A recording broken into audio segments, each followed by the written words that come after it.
Dans cette vidéo, on va regarder comment on installe l'enfant, comment on le posture jusqu'à ses environ 3 mois, 4 mois d'âge corrigé. En fait, en général, quand vous voyez des enfants portés en extérieur, vous les voyez portés dans cette position-là, donc bien de face par rapport à leur porteur, avec du coup les hanches ouvertes tout autour du buste du parent. On imagine bien que chez le tout petit, cet écart de hanche est bien trop important. Donc certaines personnes vont conseiller de porter l'enfant comme ceci, avec les petites hanches bien regroupées. Donc moi, cette posture, elle ne me convient pas bien parce que avec la marche et toutes les oscillations que ça va créer au niveau de la tête, ça va être très inconfortable pour le tout petit. Et la deuxième chose, c'est que là, les voies respiratoires, elles ne sont pas suffisamment dégagées. Certains parents, du coup, hop, vont caler la tête comme ça sur le côté. Mais cette hyper-rotation latérale de la tête va être très inconfortable pour le tout petit, qui risque d'avoir des tensions au niveau des ligaments du cou. Et on sait à quel point c'est inconfortable. Donc ce qu'on va faire, c'est qu'on va faire un peu comme pour nous quand on essaye de s'endormir en train ou en voiture. C'est qu'on va placer l'enfant. Oups, alors je lui remets sa tête dans l'axe. On va placer l'enfant sur le côté. Voilà, donc avec sa tête au niveau de notre clavicule, son bassin bien enroulé. Donc sa tête, elle est dans l'axe de sa colonne, ses jambes bien remontées. Il a souvent une main qui va passer sous le bras du porteur. Parfois, elle va passer là-haut. Ça dépend un peu de notre propre morphologie. Moi, je suis plus confortable comme ça. Et son autre main qui vient au niveau du visage. Quand l'enfant sera un petit peu plus grand, on pourra lui mettre ses deux mains devant. Comme ça, quand il aura à peu près 1 mois et demi.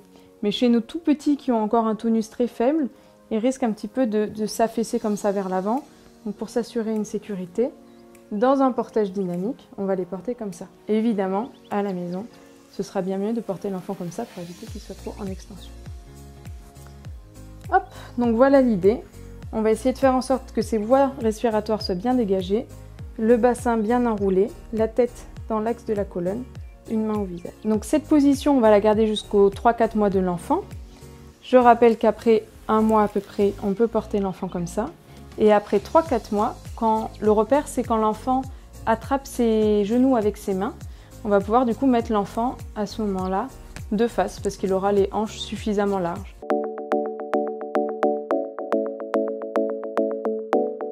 Dans cette vidéo, je vais vous montrer comment on va pouvoir installer l'enfant dans cette fameuse position de ventrale décentrée avec un nœud qu'on appelle enveloppé croisé, qui a pour particularité de pouvoir être utilisé avec n'importe quel type d'écharpe. Donc quel que soit le type d'écharpe que vous avez à la maison ou qu'on vous a prêté ou qu'on vous a offert, vous pourrez réaliser ce nœud. Vous avez peut-être pu remarquer qu'il existe 3 types d'écharpes. Des écharpes qui sont dites tissées, donc comme celle-ci, assez épaisses, qui sont extensibles ni dans la longueur ni dans la largeur. Donc ces écharpes, elles sont particulièrement intéressantes par exemple pour porter des jumeaux ou pour porter des grands enfants, parce qu'elles sont très résistantes. Il y a d'autres types d'écharpes qui sont des écharpes en maille, qui sont toujours pas extensibles dans la longueur, mais qui par contre sont extensibles dans la largeur, qui ont l'avantage d'être assez légères et pareil de quand même bien soutenir. Et un 3e type d'écharpe, celles-ci qui sont extensibles et dans la longueur et dans la largeur. La particularité de ces écharpes, c'est qu'elles peuvent s'utiliser avec le nœud simple, qui est un nœud qu'on installe avant de placer le bébé, alors que le nœud qu'on va voir là tout de suite, l'enveloppé croisé, c'est un nœud qu'on va faire en même temps qu'on place l'enfant, donc ça va demander un peu plus de technique. Donc je vais vous montrer comment on réalise ce nœud avec l'écharpe qui est extensible que dans la largeur, comme ça elle est un peu entre les deux. Donc on va faire avec celle-ci. Donc chaque écharpe a un élément qui permet de représenter son milieu.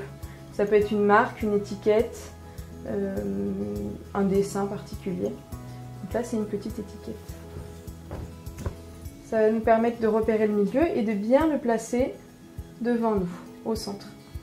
Donc on place l'écharpe comme ceci et hop, dans notre dos, on va croiser l'écharpe et faire remonter sur une épaule et sur l'autre. Si jamais on a des problèmes d'articulation ou qu'on manque de souplesse au niveau des bras, on peut juste faire venir donc, le tissu devant et le faire remonter comme ça sur l'épaule. Donc à ce moment-là, on vérifie que ce pan horizontal est bien serré. On ne reste pas tout détendu comme ça. On tire bien de chaque côté. Voilà. Pour qu'il soit assez serré pour pouvoir accueillir l'enfant et être assez confortable. Dans un premier temps, on prend vraiment le temps de placer l'enfant contre nous et de trouver sa position. Donc l'idée c'est qu'il ait son bras qui passe sous le bras, sa main devant. Voilà, on reste un petit temps pour sentir que là c'est bon, l'enfant il est prêt, on peut l'installer, il est tranquille. Ça sert à rien de commencer à installer un enfant en écharpe si l'enfant est tout agité. Donc on prend son temps. Voilà, donc cette position, c'est la position ventrale décentrée. Ici, on aura toujours notre tête qui tient la tête de l'enfant, toujours nos mains ou nos avant-bras qui tiennent le bassin de l'enfant. Et là, je viens prendre tout mon tissu comme une corde pour le passer au-dessus des pieds de l'enfant. Voilà, je glisse ma main pour soutenir les fesses de l'enfant. Cette couture supérieure, je la monte jusqu'en haut, jusque dans la nuque de l'enfant. Et je prends bien son bras là sur le côté. Pareil de ce côté, hop, voilà. Là, à ce moment-là, je vais réaliser un pré-serrage, ça veut dire que je vais tirer sur les deux côtés de manière assez grossière, on va dire, pour déjà être un peu tranquille. Parce que là, si je lâche l'enfant, on est quand même assez en sécurité. Mais maintenant, je vais ajuster mon serrage. Pour ça, je cale ma main là, sous les fesses de l'enfant, mon avant-bras sous les fesses de l'enfant. Et je vais venir serrer. Donc, je vais venir tirer d'abord au côté extérieur, qui va venir resserrer sous les fesses de l'enfant. Je le place dans ma main. Je tire un peu plus au milieu. Encore un peu plus au milieu. Et là, là-haut, hop là, pour serrer le bord supérieur. Quand j'ai bien serré, surtout je cale le tissu entre mes jambes pour pas qu'il se desserre. Et je vais passer à l'autre côté. Pareil, je serre bien le côté extérieur, au milieu, voilà, jusqu'à l'intérieur. Souvent on a un peu peur de serrer, mais c'est très important, surtout le bord intérieur, parce que si on ne serre pas bien là-haut, l'enfant il va se retrouver avec sa tête qui part complètement sur le côté. À ce moment-là, je vérifie dans mon dos, hop, lequel est au-dessus, c'est celui-ci. Et je vais croiser mes deux tissus en laissant le tissu du dessus passer au-dessus du tissu du dessous. Je passe sous les fesses de l'enfant, au-dessus des jambes. Je passe dans mon dos et je fais un double nœud, soit dans mon dos, soit sur le côté, soit au milieu.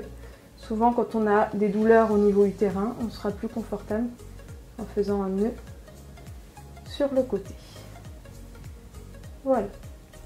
Donc là, j'ai fait un double nœud.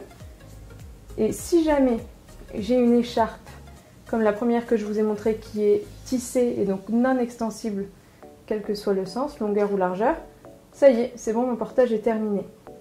Pour cette écharpe-là, qui est extensible dans un sens, il faut que je rajoute une deuxième couche de tissu sur l'enfant.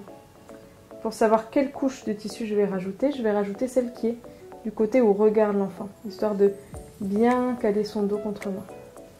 Et donc pour ajouter une couche de tissu, je viens glisser ma main dans le tissu, vérifier déjà que le tissu soit déjà bien déployé sur mon bras. J'attrape le tissu et je le fais remonter complètement. À ce moment-là, il faut faire bien attention.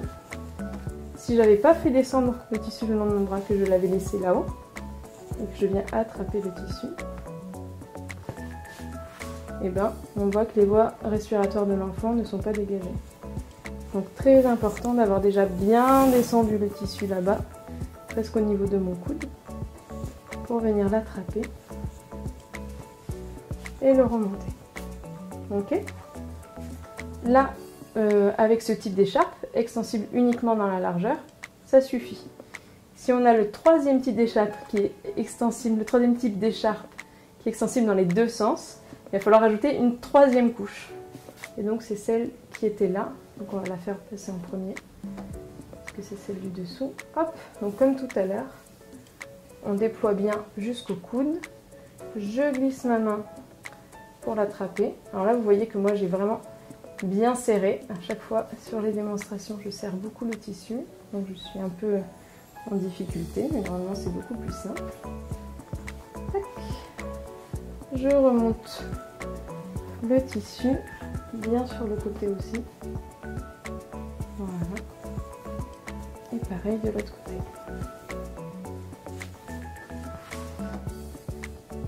Et voilà. Pour enlever l'enfant, soit vous pouvez directement défaire le nœud tout en tenant l'enfant, soit, hop, vous faites la même chose en sens inverse.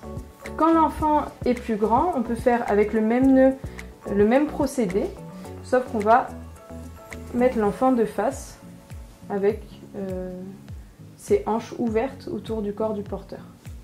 Voilà. Et ses deux bras en haut. Et tout le même procédé.